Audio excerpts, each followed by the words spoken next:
By the time it went to the field in the last days of January, or last days of December, first days of January, 62, 63, there are only enough men for 8 companies. And they have had to get 4 of those companies. They have had to cobble together little bands of soldiers that others had been authorized to raise. They've put together as many as 3 fragmentary companies together to make a single company. So this regiment, 314 strong this day, only has 8 companies in its line. And because they are still being organized, it is missing some of its field officers. The lieutenant colonel is still in Ohio trying to raise the 2 other companies. The regiment, the second in command in the regiment is Captain Edward P. Bates, the captain of Company C, and he is the acting major. The adjutant is Lieutenant Edward G. Whitesides. Harker,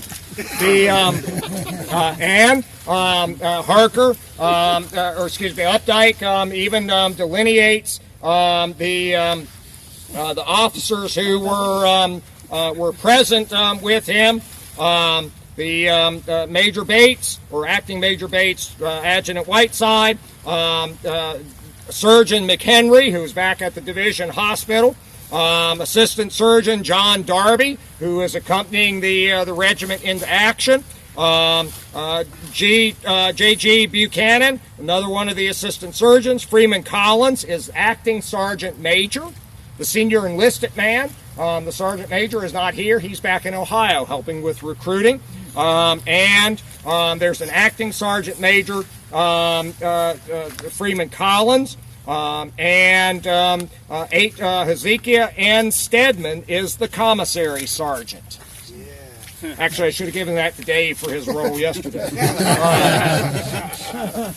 The regiment is deployed. Let's see, I need a couple more people here. So Captain John Bruff has Company A on the... Stepped up your game. Lieutenant Humphrey, or Lieutenant David Humphreys is Company F commander. He is the next regiment, next company to the left. Captain Robert B. Stewart is the commander of Company H, and then the color company is actually commanded by a lieutenant from Company G. So short are they of officers that a lieutenant from Company G has to be assigned to command the color company of Company C. Color, the flag, the company, the company to which the color guard is attached. So on the left of your company are the 8 men that are the color guard, the 2 color bearers, and on either side of them in the front rank with them are 2 other corporals, and then in the rear rank are 4 more corporals. And then let's see, Lieutenant Charles Clark, who will write the regimental history. Thank you for volunteering. Has Company H. Company E. Oh, yeah, there you go. Stepping in here, Yeah, Lieutenant perfect. Albert Barnes. Got that youthful look going. And one company doesn't. I don't have a picture of one of the company commanders, but Company B on the left of the regiment is Captain Albert Yeoman. Here's the leadership of the 125th. We got this. Ohio. Not often do we get this kind of a look into a unit. And all of this Updike records in his report. And he's also very specific about the company's strength. Company A, Captain Bruff, 2 officers, 46 men. Company F, David Humphreys, 1 officer, 42 men. Company D, Robert B. Stewart, 2 officers, 31 men. Company C, the color company, is 1 officer and 39 men. Company H is 1 officer and 36 men. Company E is 1 officer and 36 men. Company G, the next to last company, the one I don't have a picture of, is 1 officer and 20 men. And Captain Albert Yeoman's on the left of the regiment, 1 officer and 43 men. Each company is supposed to have 3 officers, and most of them have only 1. So what's that going to do for command and control?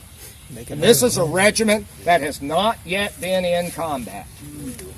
Some of you all may know that a member of this regiment, Rossa Rice, will write a memoir of his service, serialized in the National Tribune, reprinted a few years ago by Rick Baumgartner, Blue Acorn Press, as Yankee Tigers, a great volume. Rice writes as if he is here, but he's not. He's one of the ones who's back in Ohio on recruiting duty. His description of the fight at Chickamauga is all from what he heard from guys when he came back to the unit. So now what's this regiment doing in the battle? They're now in this fight and are moving into the action. And Updike will summarize their action. At 11 a.m., heavy firing of all arms was heard 2 to 3 miles to our left, and at 1 p.m. we were rapidly moved to the scene of the conflict. Our attack was made with the 3rd Kentucky on our left and the 64th Ohio on our right. The enemy seemed surprised at our appearance, and after a sharp encounter in which I lost the 1st Sergeant of Company A, killed, and 11 men seriously wounded, the enemy disappeared from view, leaving 9 prisoners, 1 an officer, in our hands. The growth of small timber was so dense that we could see but a few rods in any direction. I then received orders from Colonel Harker by an aide to assume command of the 64th Ohio and, with it and my own regiment, to dispose of any enemy we might find. We were then on the right of the road, which we had come up from Gordon's Mill. Firing upon us soon commenced from our front, right, and rear. I immediately ordered scouts and skirmishers out to develop our surroundings. Their deployment had only commenced when I received orders from the colonel commanding by an aide to bring the 2 regiments out and join him, which was done. That's his entire description of the fight. But what are some of the little things that we learned from this? There wasn't that many Confederates in front of them. Yep, that's right. And again, what are his casualties? 1 killed and 11 seriously wounded. He doesn't tell us how many might have been slightly wounded. And unfortunately, the regimental casualty list doesn't break the casualties down by the 2 days. And the Ohio roster, only the guys who were really seriously wounded are even noted in the Ohio roster as being casualties at all. They're not a lot. They capture some prisoners. In fact, Updike captures 3 himself. He's riding his large white horse Barney as they are fighting, and the enemy. He finds the enemy to their front, right, and rear, and again, this represents that fragmentary nature of the Confederates. They wind up going against. So he said nothing about who those prisoners may have come from? No. I wish he had. As I've looked at 125th Ohio accounts, I've tried to find more description of it. Haven't found that yet. The other thing is that what do we know is happening out there on the road? Is Harker getting a report of a threat to his left? What has Harker told Updike to do? Take command of the 64th and 125th and direct their actions. And so this becomes one separate little battle of Harker's brigade, the 64th and 125th in this fight. It can't be really wooded if he can ride a horse through the area. Well, right now, remember the wooded nature is relative. Being able to see up to 150, 200 yards down through the woods, that will break up a formation, make it hard to control, particularly when there's smoke in the trees. But you were right; the trees and limbs are widely enough spaced that he can stay on his horse. Nobody shoots at him. Well, I wouldn't say that. That's different. Yeah. Lots of mounted officers become casualties. In fact, by the end of the Battle of Murfreesboro in January of 1862, so many Confederate regimental officers, field officers, colonels, lieutenant colonels, majors, had become casualties at Murfreesboro, at Perryville, at Shiloh, that in the spring of 1863, Braxton Bragg issued a general order to the Army of Tennessee. All officers, colonel and below, will go in on foot. And he did that to reduce the number of officer casualties. That evil Bragg guy. There are guys who violate that general order here at the Battle of Chickamauga, but there are also plenty of examples of regimental officers doing that, being on foot. Now, they or a detailed soldier is probably pulling their horse right along behind them just in case they need it, but they do go in on foot. So. Now, I don't want to get too far ahead of the story, but tomorrow, September the 20th, Updike will stay mounted all day long in the fighting in Dyer Field and up on Snodgrass Hill, and after this, he will be noted by others and be very proud of saying that he was the only officer who stayed mounted all day in the brigade. So now, the other thing we learn is, where's the 3rd Kentucky wind up? On his left. As a result of this threat that we're now going to be dealing with, Parker's going to redeploy his 2 second-line regiments, the 3rd Kentucky and the 65th Ohio, and the 3rd Kentucky is going to wind up on Updike's left. Think about where we started with the tablet. One of the lines on the brigade tablet where we began says that the other line, the 3rd Kentucky and 65th Ohio, form a line perpendicular to the road and on that side of the road. Later on in Harker's report, as he's talking about this redeployment, he basically says he forms a line that's a semicircle, a concave line. Arcs across the road as he brings the 3rd Kentucky and the 65th Ohio.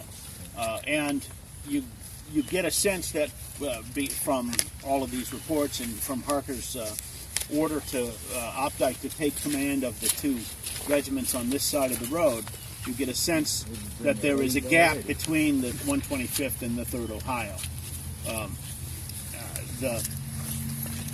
I guess now is as good a time as any. The 3rd Kentucky doesn't describe, Jim may want to read the brigade or the regimental OR, but the line that stands out to me in the 3rd Kentucky's official report is engaged at all points of the compass, semicolon, no confusion. Attack in all directions. I'll read. I will read that when we get up here. Here just a little bit. If we Now, from the road right now, You can hear it. you can hear anything anywhere. and the other thing, now the thing that Harker says is that eventually he sends a staff officer to order the 125th Ohio, or ordered Updike to bring the 125th Ohio and the 64th Ohio, have them move to the left to close the distance on the 3rd Kentucky and the 65th Ohio. And so as the 3rd Kentucky and 65th get engaged up here, as we'll find out in a minute, they get separated from the 125th and 64th, and then Harker has the those 2 regiments move to the left. So where these markers are, is this where they last were? It seems like if we started with the right flank way over there, that's a considerable oblique. Yes. And Because that's the southern edge of the woods by the Brock Field. right, and Brotherton Field. so is some of this that shift to the left? Only rarely do we get any explanation from any of the veterans about exactly why these markers. Now, the regimental monuments, we usually have some idea about why the veterans chose that particular point. They say, this is where we did such and such. But the markers, we have less insight into that. Well, when they start drifting north or shifting this way, what's to their right? What's to their south? Is there anything down here at all now? Or? Well, there are Confederates being driven by there are Federals being driven by Robertson and Benning, and then the famous Vineyard Field fight that we normally focus on, the fight with Benning and Robertson and Wilder. That's going to be unfolding down there. So the Confederates probably don't even know that they're here then. If they're Right. not even being molested, they got a completely open Benning and flank. Robertson don't even know these guys are here. They've gone off this way, and the Confederates have gone off that way. So does Harker and Opdyke realize that their right is entirely up in Right the now. air? Just Eventually they will. As they at the end of the fight, as they try and recall, they will discover that they can't just trot back down the road. back that way. They will move diagonally across country to rejoin their division. But at the point we are at now, where we're talking about, no. It's a good illustration of how isolated small actions can become out here. We're just a few hundred yards from there. We're just a couple of hundred yards from the fighting in Brotherton Field. There are elements, the last time I counted, something like elements of 6 Confederate brigades in Brotherton Field around between 4 and 4:30 in the afternoon. And what's the time on that marker over there? 4:30 to 5:30. Well, they had to be awfully lonesome out here. Yeah. I can't imagine that they stayed here that long, not knowing what was on either side. Well, at some point they are going to be recalled and try and reconnect with the rest of the brigade.